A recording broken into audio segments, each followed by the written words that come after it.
கற்பக களிரே கணபதியே உயர் கற்பனை கடந்த கணபதியே கரிமுக வதனே கற்பகமே உன் சொல்லலடி தருவாய் கற்பகமே. மாதா பிதா குரு தெய்வம் இவர்களை முதலிலே வணங்கி என்னுடைய இந்த முதல் பதிவை வெளியிடுகிறேன். இந்த சேனலில் இப்போ பார்க்கக்கூடியவர்களும் சரி, இதற்கு முன்னால் பார்த்திருந்தாலும் சரி, முதல்ல சப்ஸ்கிரைப் பண்ணுங்கள். நாம் தற்பொழுது மார்ச் மாத பலன் பார்க்க போகிறோம். இந்த மார்ச் மாதத்தில் என்னென்ன நல்ல பலன் இந்த 12 ராசிகளுக்கும் கிடைக்க உள்ளது என்பதை தற்பொழுது பார்ப்போம். முதல்ல இந்த மாதத்தின் தொடக்கமே பார்த்தீங்க அப்படின்னு சொன்னால் ரொம்ப அருமையாக இருக்குது. ஏன் அப்படின்னா மார்ச் மாதம் 1ஆம் தேதி வெள்ளிக்கிழமை தொடங்குது.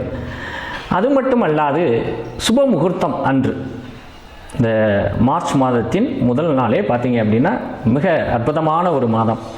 இந்த தேதியில் பிறந்தவர்கள் எல்லோரும் பார்த்தீங்கன்னா நல்ல உயர் பதவியில் இருப்பாங்க, கொஞ்சம் செல்வாக்காக இருப்பாங்க. செல்வாக்காக மட்டும் கிடையாது, பிரபலங்களாக இருப்பாங்க அவங்கவுங்க ஊருக்கு தகுந்த மாதிரி.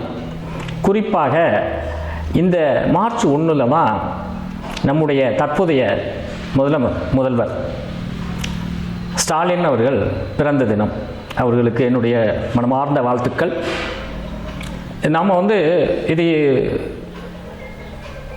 ஜோதிட அடிப்படையில் தான் பார்க்குறோமே தவிர மற்றபடி அரசியலாக யாரும் நினைக்க வேண்டாம். ரிஷபராசி நேயர்களே, தங்களுக்கு இந்த மார்ச் மாதம் தொடக்கம் மிக அற்புதமான தொடங்குது. என்ன அற்புதம் அப்படின்னு கேட்டிங்க அப்படின்னு சொன்னால், இந்த மாதத்தின் சிறப்பு மிக அருமையான விசேஷம் சுபமுகூர்த்த தினத்தில் தொடங்குது.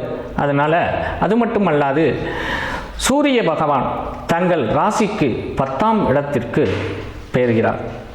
இதன் மூலம் தங்களுக்கு அரசு சார்ந்த அனைத்து விஷயங்களும் ஆதாயத்தை அடைவீர்கள்.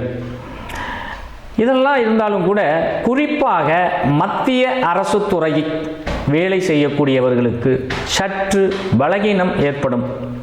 தொழிலில் சின்ன சின்ன பிரச்சனைகள் வந்து போகும், கொஞ்சம் கவனம் தேவை. இந்த மார்ச் மாதம் மட்டும்தான் அந்த மாதிரி. அது மட்டும் இல்லாமல் ஏற்கனவே அரசு வேலை பார்த்துட்ருக்கீங்க அப்படின்னு சொன்னால் உங்களுக்கும் அரசியல்வாதிகளுக்கும் உள்ள தொடர்பு பார்த்தீங்க அப்படின்னு சொன்னால் கொஞ்சம் சச்சரவு ஏற்படும். அதனால் தயவு செய்து அரசு அலுவலகத்தில் பணி செய்யக்கூடிய உயர் பதவியில் இருக்கக்கூடியவர்கள் அரசியல்வாதிகளுடன் பகைத்து கொள்ள வேண்டாம். அடியனுடைய அன்பான வேண்டுகோள். இந்த மார்ச் மாதம் உங்களுக்கு பார்த்தீங்க அப்படின்னா மற்ற விஷயங்கள்லாம் நல்லாயிருக்கும். குடும்பத்தில் பார்த்தீங்க அப்படின்னா குதூகலம் உண்டாகும், நல்ல சுப நிகழ்ச்சிகள்லாம் நடைபெறும். குழந்தைகளுடைய எதிர்பார்ப்பு, குழந்தைகளை நான் அப்படி வைக்கணும், இதுக்கு படிக்கணும் அப்படின்லாம் சொல்கிறீங்க இல்லையா, அவர்களுடைய சம்பந்தப்பட்ட விஷயங்கள் அனைத்தும் வெற்றியடையும். குழந்தைகளுக்காக அதிக முதலீடு செய்வீர்கள். படிப்பு மற்றபடி அவர்களுடைய உத்தியோகமாக இருந்தாலும் அது கை கிடைக்கும். அதாவது முயற்சி செஞ்சீங்க அப்படின்னு சொன்னால் கண்டிப்பாக வெற்றி நிச்சயம். குழந்தைகளுக்கு வெற்றி நிச்சயம். அதே வேளை அரசு சார்ந்த விஷயத்தில் அனுகூலமும் உண்டு. அரசு துறையில் பணி செய்யக்கூடியவர்கள் அனுசரித்து போகணும். சரிங்களா? அது மார்ச் 30, வேறு ஒன்றும் இல்லை. அதாவது மார்ச் 30 தேதி வரைக்கும் தான் அந்த மாதிரி. அந்த 30 நாள்கள் உங்களுக்கு அவ்வளவு சிறப்பாக இல்லை அரசு துறைக்கும் அரசியல்வாதிக்கும். மீண்டும் மீண்டும் தெரிவித்துக் கொள்கின்றேன். மற்றபடி பார்த்தீங்க அப்படின்னு சொன்னால் உங்களுக்கு உடல் பாதைகள் சற்று வந்து போகும், மன அழுத்தம் உருவாகும். இதில் எல்லாம் நீங்கள் விடுதலை அடையணும் அப்படின்னு சொன்னீங்க அப்படின்னு சொன்னால் ஒன்றும் பெரிய விஷயம் இல்லை. உங்களுக்கு சந்திர பகவானை, அதாவது உங்கள் ஊர் பக்கத்தில் இருக்கக்கூடிய நவக்கிரகத்தில் இருக்கக்கூடிய சந்திர பகவானை வழிபட வேண்டும். சரிங்களா?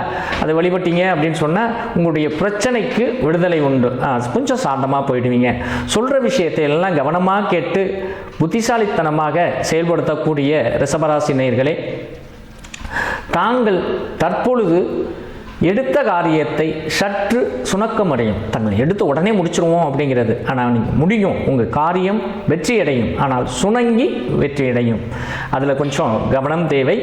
மற்றபடி அரசு உத்தியோகம், குறிப்பாக மத்திய அரசு துறையில் ட்ரை பண்ணுறேன் அப்படின்னு சொன்னால் உங்களுக்கெல்லாம் ரொம்ப நல்லா இருக்குது. புது வேலை கிடைப்பதற்கு வாய்ப்பு அதிகம் இருக்குது. கூட்டு தொழில், போக்குவரத்து இதிலெல்லாம் வந்து இந்த மாதம் கையெழுத்து இடுவது சற்று தவிர்ப்பது நன்று.